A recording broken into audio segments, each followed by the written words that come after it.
voyez, Olivier nous avait parlé à une célébration de Michael, justement, de cette image, vous savez, qui est très connue, qui est très répandue, de l'archange qui terrasse le dragon. Mais il disait, je ne sais pas si vous vous souvenez, il disait que c'était pas forcément une bonne image, ou elle a pu être bonne pendant un temps, mais elle représente pas exactement la vérité. Et il avait montré à cette époque, je me souviens, que la plus grande, quelque part, représentation de l'archange Michael, c'était Pharaon assis sur son trône avec le bâton de cèdre, parce que vous voyez, il le maîtrise, mais il le pique pas, vous voyez, il le blesse pas.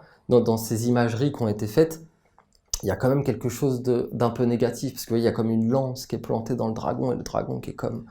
alors oui, cette idée, elle est juste, elle appartient à notre enseignement, cette idée que le dragon soit terrassé.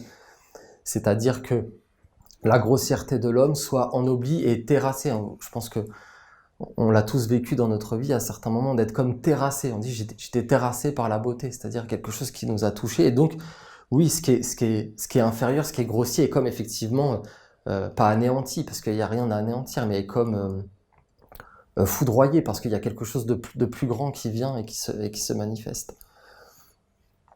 Et là, je voyais que c'était encore, je dirais pas plus grand, mais que cet agneau, c'est Michael, parce que si vous le regardez, le sceau de l'agneau, c'est pas l'agneau, comment dire, même s'il y a ça, c'est pas l'agneau vulnérable, vous voyez, qui est comme un tout petit enfant innocent. C'est un agneau, c'est l'agneau de Dieu, c'est-à-dire qu'il porte, si vous le regardez, il porte la majesté du cerf, le côté de Michael, il porte la droiture, il porte la noblesse. C'est pas un agneau qu'on peut prendre comme ça et qu'on peut attaquer, il est inattaquable, il est intouchable. Les Rose-Croix disaient, c'était un de leurs mantras, d'ailleurs ils avaient 4 mantras en latin qui étaient liés aux 4 corps, aux 4 éléments. Et le mantra de Michael, c'était Dei Gloria Intacta, ça veut dire la gloire de Dieu est inattaquable. On ne peut pas la toucher, on peut pas l'atteindre. Les hommes, ils peuvent faire tout ce qu'ils veulent, des fusées, des missiles, ils peuvent essayer de pulvériser des étoiles. C'est eux-mêmes qui pulvériseront, ils feront rien d'autre que s'anéantir eux-mêmes. La gloire de Dieu est inattaquable, elle est grandiose cette parole. Dei Gloria Intacta. Et c'est lié à l'archange Michael. Et ouais, dans ce sceau, il y a vraiment cette majesté, cette droiture, cette noblesse. Ça parle. Et vous voyez le serpent, parce que le serpent qui est lié au dragon, on a représenté l'archange Michael, c'est ça, terrassant le dragon comme un chevalier avec une armure, et qui met la lance. Et là, vous avez Michael dans sa plus grande finesse et délicatesse, dans la subtilité, à travers l'anneau. Et vous voyez, est-ce qu'il terrasse le dragon? Non. Il porte la croix, c'est-à-dire, vous avez les 3 mondes dans le sceau de l'agneau, c'est-à-dire, vous avez l'agneau qui représente le monde divin, vous avez la croix qui représente la terre. Vous voyez, la croix, c'est la terre, c'est les 4 éléments. C'est la terre, mère. Et c'est le monde divin qui porte la terre. Vous voyez, le monde divin, il est grand, il est au-delà. C'est lui qui baigne tous les mondes, qui fait tourner les univers, les étoiles. Il est au-delà et sublime. Et bien sûr, la terre, elle aussi la terre et l'homme doivent porter le monde divin. Mais c'est le monde divin qui est omniprésent, qui fait tout apparaître. Tout vient de lui. Sans lui, rien n'a été fait, rien n'est, dans le prologue de Saint Jean. Au commencement était le Verbe, et le Verbe était avec Dieu, et le Verbe était avec Dieu. En lui était la vie, et la vie est la lumière des hommes.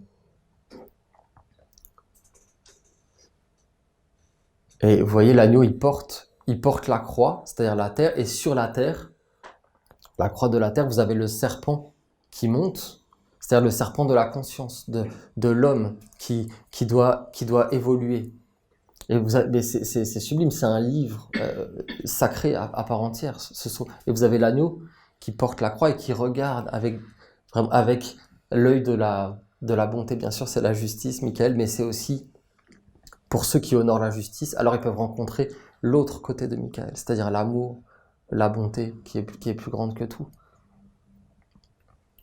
Et il porte comme un regard de compassion, d'amour, et il invite le serpent à s'élever. Vous voyez, il le terrasse pas, il le tue pas. Il l'invite à s'élever sur la croix de la vie, sur la croix de la terre, des éléments, des 4 éléments, des 4 corps, de former un corps pour que la lumière, la force de la conscience, elle puisse s'élever, parce que vous vous souvenez, moi ça a été longtemps une méditation, il y a des paroles qu'un maître prononce, en l'occurrence je parle de notre maître Olivier, qui sont comme mystérieuses. Et lui-même disait, je ne sais pas si vous vous rappelez, il disait des fois, il m'a fallu des années pour comprendre une parole de mon ange. Mais c'est pareil, parce qu'un maître, il est le représentant de Dieu, donc il va prononcer des paroles qui sont plus grandes même que lui, et qui viennent d'un monde divin. Et vous vous souvenez, il disait souvent, il parlait des deux serpents, des deux mondes, puis il disait, mais en fin de compte, il n'y en a qu'un, il n'y en a pas deux, il y en a qu'un. Et ça peut être perturbant, parce que il nous parlait vraiment des deux serpents, et que ça n'avait rien à voir, c'était deux mondes différents. Mais en même temps, c'est un seul.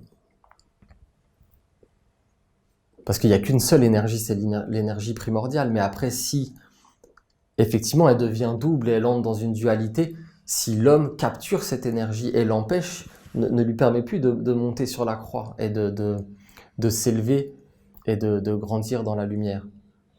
Alors il y a effectivement un serpent tentateur qui apparaît, un serpent sombre, parce que qui va se retourner même contre l'homme, qui va le mettre à terre, qui va le conduire sur des chemins de perdition, parce que lui-même, l'homme, a commis la faute, le péché, l'offense d'avoir coupé cette énergie divine, primordiale, unique, de l'avoir coupé de sa source. Donc cet être, il va se retourner et il va faire la guerre à l'homme jusqu'à ce que l'homme, il pose les genoux à terre, jusqu'à ce que l'homme, il s'incline devant Dieu et qui comprenne qu'il n'y a qu'un seul roi, qu'il n'y a qu'un seul Dieu, qui est Dieu lui-même, qui est le Père de tous les pères.